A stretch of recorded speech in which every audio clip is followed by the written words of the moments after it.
Hello student. मैं रामराज के आज फिर आपके लिए केमिस्ट्री का एक टॉपिक्स लेकर आया हूं। और आज का जो टॉपिक्स है बॉन्ड फिजन यानी बंध विखंडन।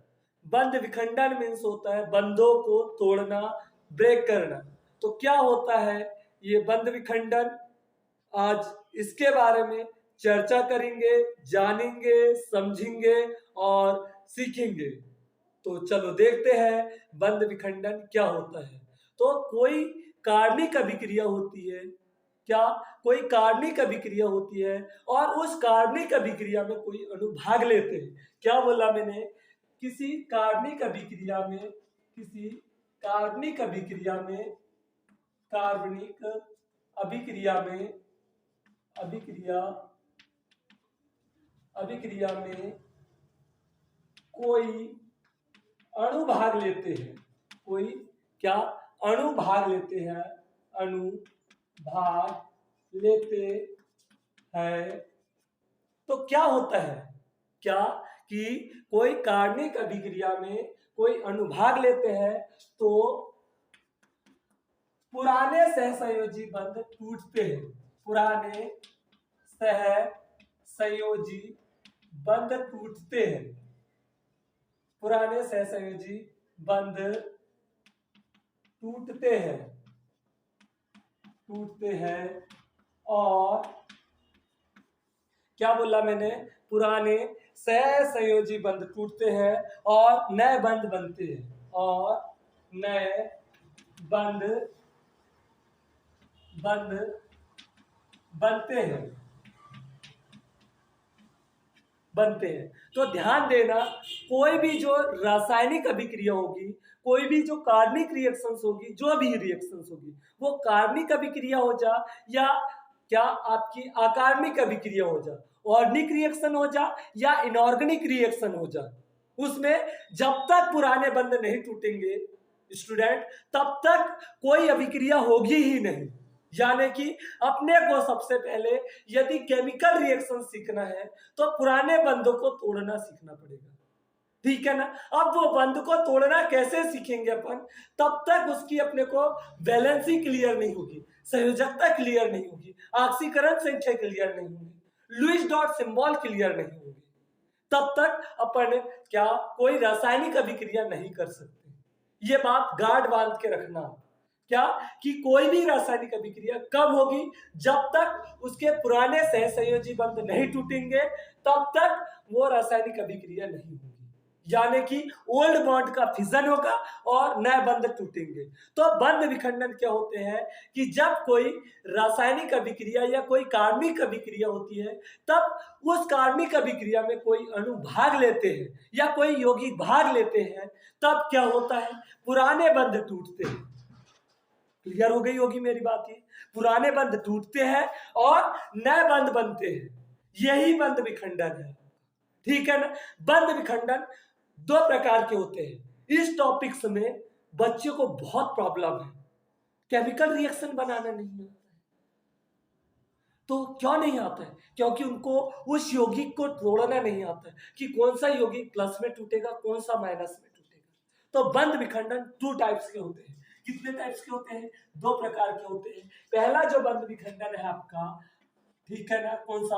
होमोलैटिक बॉन्ड फिजन। कौन सा? होमोलैटिक बॉन्ड फिजन, और सेकंड जो होता है, ध्यान देना, इसी को बोलते हैं होमोलैटिक बॉन्ड फिजन को समांस बंध विखंडन। कौन सा बंध विखंडन? समांस बंध विखंडन, समांस बंध विखंडन, ठीक है ना। क्या? समांस बंध विखंडन। दूसरा जो होता है हेट्रोलिटिक बॉन्ड फिजन। कौन सा? Heterolytic bond fission.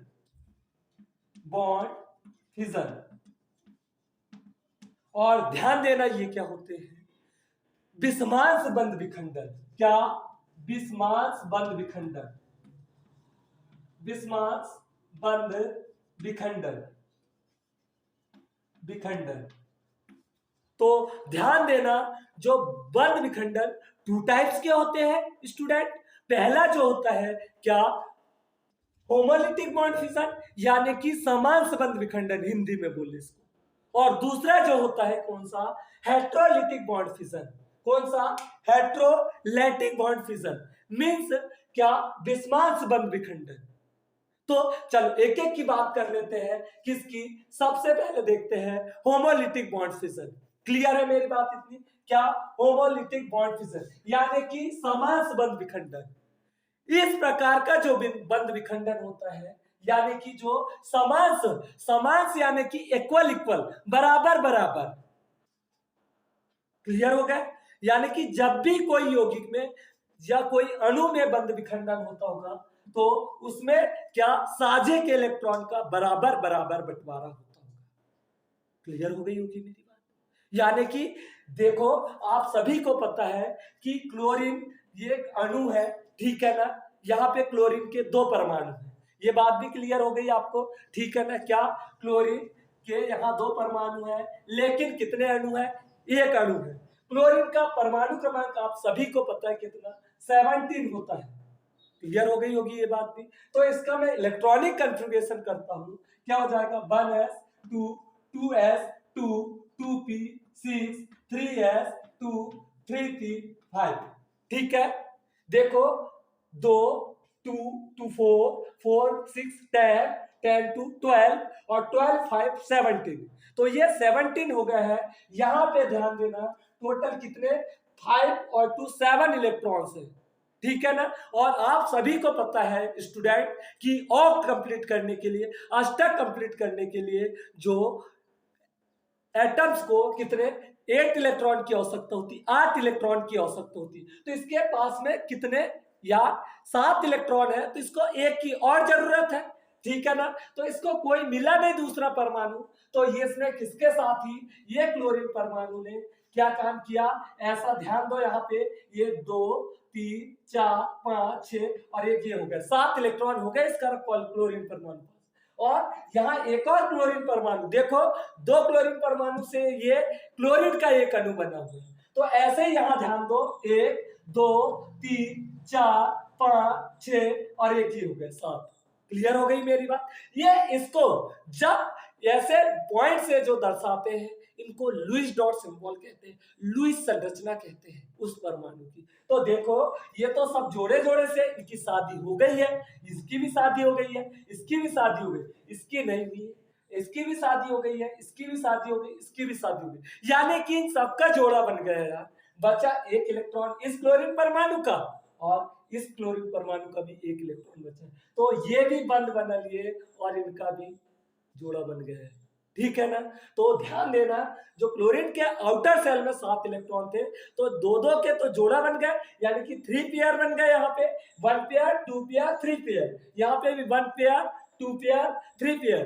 क्लियर हो गई मेरी बात ये, ठीक है ना। आगे ध्यान देना, इस इलेक्ट्रॉन का पेयर नहीं है, तो इसने इस वाले क्लोरीन परमाणु के साथ में पेयर कर लिया, जोड़ा बना लिया, बंद बन गए। क्लियर हो गई मेरी बात। तो ध्यान देना, यहाँ पे टोटल इसमें कितने, 7 7 14 इलेक्ट्रॉन है, 14 कितने, 14 इलेक्ट्रॉन है। तो जब ये बॉन्ड फिजन होगा तो ऐसे, और ध्यान देना ये बॉन्ड फिजन जो होगा, ये कौन सा बॉन्ड फिजन कहलाएगा, ये होमोलिटिक बॉन्ड फिजन। कैसा कि क्लोरीन परमाणु ने अपने हिस्से के इलेक्ट्रॉन रख लिया अपने पास में। अभी यहाँ पे आपको कितने इलेक्ट्रॉन दिख रहे हैं, 7, यानी कि 2 2 यहाँ पे दिखते होंगे, और प्लस Cl, यानी कि अपने अपने हिस्से के इलेक्ट्रॉन ले लिए, जो बंद बनाने के लिए जो पार्टिसिपेट करे थे इन्होंने, और अपने अपने के इलेक्ट्रॉन को लेके अलग हो गए। तो शायद ये बात क्लियर हो गई होगी। ये जो अभिक्रिया होती है एच न्यू, सनलाइट की प्रेजेंट में होती है, सूर्य प्रकाश की उपस्थिति में होती है, सनलाइट की प्रेजेंट में होती है। क्लियर हो गई होगी। तो समान संबंध विखंडन किसे कहते हैं, ऐसे बंध विखंडन जिसमें साझे के इलेक्ट्रॉन का बराबर बराबर बंटवारा होता है। यानी कि जब ये क्लोरीन परमाणु के बीच में जो बंध बन रहा होगा, ये बंध, तो एक इलेक्ट्रॉन इसने इसको दिया होगा, ये क्लोरीन परमाणु को, और इसने, इस क्लोरीन एटम ने एक इलेक्ट्रॉन जो है इस क्लोरीन परमाणु को दिया होगा। तो जो बंध बना है, जब ये अलग हो रहा है तो इन्होंने अपने अपने हिस्से के इलेक्ट्रॉन रख लिए। ऐसे बंद विखंडन को क्या बोलते हैं? समांश बंद विखंडन कहते हैं। कौन सा बंद विखंडन कहते हैं? समांश बंद विखंडन कहते हैं। क्लियर हो गई होगी। एक एग्जांपल और बता देता हूं, परिभाषा एक बार और सुन लो, डेफिनेशन कि ऐसा बंद विखंडन जिसमें साझे के इलेक्ट्रॉन का बराबर बराबर बंटवारा होता है, यानी कि अपने अपने हिस्से के इलेक्ट्रॉन को रख लेते हैं, ऐसे बंद विखंडन को क्या बोलते हैं? समांश बंद विखंडन कहते हैं। तो चलो ध्यान देना, CH4, तो यहां पे क्या होगा कि ये जो हो जाएगा आपका क्या, CH3 और यहां मुक्त मूलक प्लस H, ये देखो, यानी कि कार्बन परमाणु के पास में 4 इलेक्ट्रॉन थे। कितने इलेक्ट्रॉन थे? 4 इलेक्ट्रॉन थे कार्बन परमाणु के, 1 2 3 4। क्लियर हो गई मेरी बात इतनी? यानी कि यहां से एक हाइड्रोजन परमाणु के पास रहा होगा, ये बंद बन गया, ठीक है ना। एक हाइड्रोजन परमाणु ने के पास रहा होगा, ये बंद बन गया। टोटल 4 हाइड्रोजन है, तो ये बंद बन गया, 4 बंद बन गए यहाँ पे। क्लियर हो गई मेरी बात इतनी? ठीक है ना। ये 4 बॉन्ड का फॉर्मेशन हो गया यहाँ पे। क्लियर हो गया। तो जब ये अलग हो रहा है ये हाइड्रोजन परमाणु, तो अपने हिस्से के पास ले लिया और क्या बोल दिया कि कार्बन यार तू अपने हिस्से के रख ले तेरे पास में, ठीक है। तो कार्बन ने अपने हिस्से के रख लिया, तो इसके पास में भी कितने इलेक्ट्रॉन दिख रहा है आपको? कार्बन के पास में अपने हिस्से का 1 दिख रहा है और हाइड्रोजन ने अपने हिस्से का 1 रख लिया, तो इनको मुक्त मूलक भी बोलते हैं। इसका नाम जो होगा मैथिल मुक्त मूलक, ठीक है ना, मैथिल फ्री रेडिकल। ये बात क्लियर हो गई होगी। बंद विखंडन किसे कहते हैं? यानी कि किसी कार्बनिक अभिक्रिया में जब कोई अणु भाग लेता है तो पुराने सहसंयोजक बंध टूटते हैं और नए सहसंयोजी बंध बनते हैं। तो पहला प्रकार था आपका समांश बंध विखंडन या होमोलिटिक बॉन्ड फिजन। ऐसा बंध विखंडन जिसमें साझे के इलेक्ट्रॉन का बराबर बराबर बंटवारा होता है, यानी कि बंध बनाने के लिए जब दोनों परमाणु ने एक एक इलेक्ट्रॉन की शेयरिंग करे होंगे, साझा करे होंगे, और जब वो बॉन्ड टूट रहा है, ब्रेक हो रहा है, तो अपने अपने हिस्से के इलेक्ट्रॉन को ले लिए। ऐसे बंध विखंडन को समांश बंध विखंडन कहते हैं। नेक्स्ट ध्यान देना, क्या? Heterolytic bond fission. इसका स्क्रीनशॉट ले लो। चलो ध्यान देना, नेक्स्ट है हेट्रोलिटिक बॉन्ड फिजन।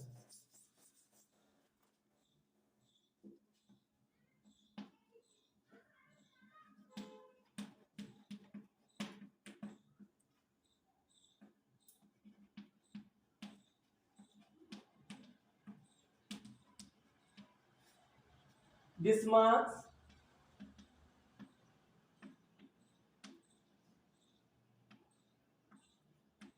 चलो क्या हेट्रोलेटिक बॉन्ड फिजन या बिस्मास। आप नाम से स्पष्ट हो गए होगा यार आपको कि क्या बिस्मास यानी कि असमान नहीं, एक ज्यादा रखेगा एक कम रखेगा। तो ऐसा बंध विखंडन जिसमें साझे के इलेक्ट्रॉन का बराबर बराबर बंटवारा नहीं होता है, ऐसे बंध विखंडन को बिस्मास बंध विखंडन कहते हैं। क्या? ऐसा बंध विखंडन जिसमें साझे के इलेक्ट्रॉन का बराबर बराबर बंटवारा नहीं होता है, ऐसे बंध विखंडन को हेट्रोलिटिक बॉन्ड फिजन या बिस्मास बंध विखंडन कहते हैं। तो चलो देखते हैं कि यहाँ पे CH3Cl ले लिया यार मैंने, ठीक है ना। यानी कि कार्बन परमाणु के पास में कितने? 4 इलेक्ट्रॉन होते हैं। देखो कार्बन परमाणु का एटॉमिक नंबर जो होता है वो 6 होता है। किसका? कार्बन परमाणु का एटॉमिक नंबर कितना होता है? 6 होता है। इसका इलेक्ट्रॉनिक कन्फिगरेशन करेंगे तो क्या? 1s2, ठीक है, 2s2 और 2p2 करके। तो देखो 2 इलेक्ट्रॉन्स ये और 2 इलेक्ट्रॉन्स ये, 4 इलेक्ट्रॉन हो गए। यानी कि ये कॉमा के बाद के इलेक्ट्रॉन को उस तत्व की वैलेंसी कहते हैं। क्लियर हो गई मेरी बात? तो ये कितने बॉन्ड का फॉर्मेशन करेगा?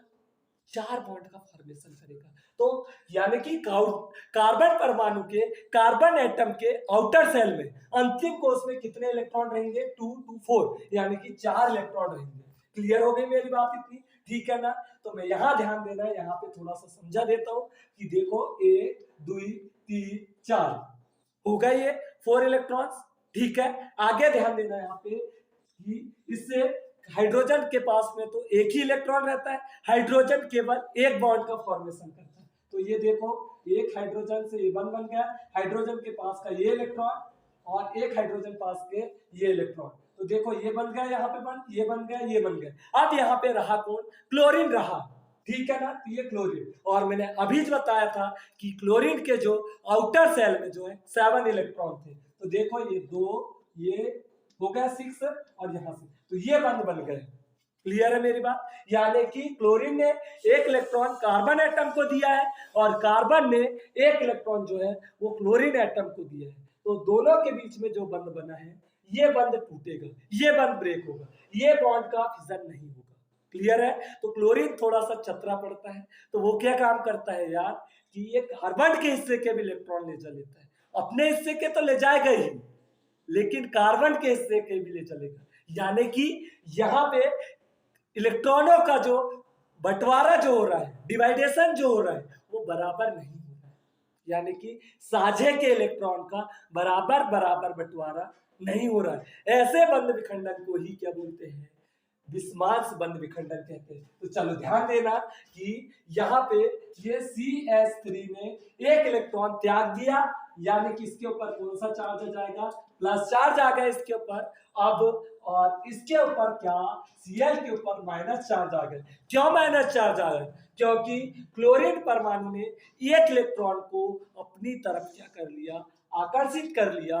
तो एक इलेक्ट्रॉन, यानी कि इसमें जो क्लोरीन में अब टोटल इलेक्ट्रॉनों की संख्या कितनी हो गई है? यहाँ 8 हो गई, इसका ऑक कंप्लीट हो गया। अब यहाँ पे कार्बन परमाणु ने 4 इलेक्ट्रॉन थे उसके आउटर सेल में, तो एक इलेक्ट्रॉन्स को त्याग दिया, अपना भी त्यागा है, ठीक है ना। तो करके इसके ऊपर कौन सा? प्लस चार्ज आ गया, ठीक है ना। ऐसे बंध विखंडन को कौन सा बॉन्ड फिजन कहते हैं? हेट्रोलिटिक बॉन्ड फिजन कहते हैं। हेट्रोलैटिक बॉन्ड फिजन। क्लियर हो गई होगी मेरी बात? एक एग्जांपल और देख लो, ठीक है। नेक्स्ट HCl का ही देख लो, ठीक है। तो ध्यान देना यहाँ पे क्या, ये H प्लस में टूट जाएगा और Cl माइनस में, ठीक है ना। हाइड्रोजन ने एक इलेक्ट्रॉन को क्या कर दिया? डोनेट कर दिया, करके इसके ऊपर प्लस चार्ज आ गया। और Cl ने क्या काम किया? एक इलेक्ट्रॉन को एक्सेप्ट कर लिया है, ले लिया है, करके इसके ऊपर माइनस चार्ज आ गया। एक बार और सुन लो, जब साझे के इलेक्ट्रॉन का बराबर बराबर बंटवारा नहीं होता है, ऐसे बंध विखंडन को क्या बोलते हैं? विस्मांस बंध विखंडन। यानी कि एक परमाणु के ऊपर अधिक इलेक्ट्रॉन होंगे और एक के ऊपर कम इलेक्ट्रॉन होंगे, ठीक है। एक इलेक्ट्रॉन को डोनेट करेगा और एक इलेक्ट्रॉन को क्या करेगा? एक्सेप्ट करेगा। यानी कि क्लोरीन परमाणु ने इलेक्ट्रॉन को एक्सेप्ट किया है और इसने क्या किया? डोनेट किया है। क्लियर हो गई होगी मेरी बात ये? तो शायद आपको ये वीडियो पसंद आया होगा, तो लाइक करना, शेयर करना और क्या बोलते हैं, सब्सक्राइब भी करना यार, ठीक है। Thank you.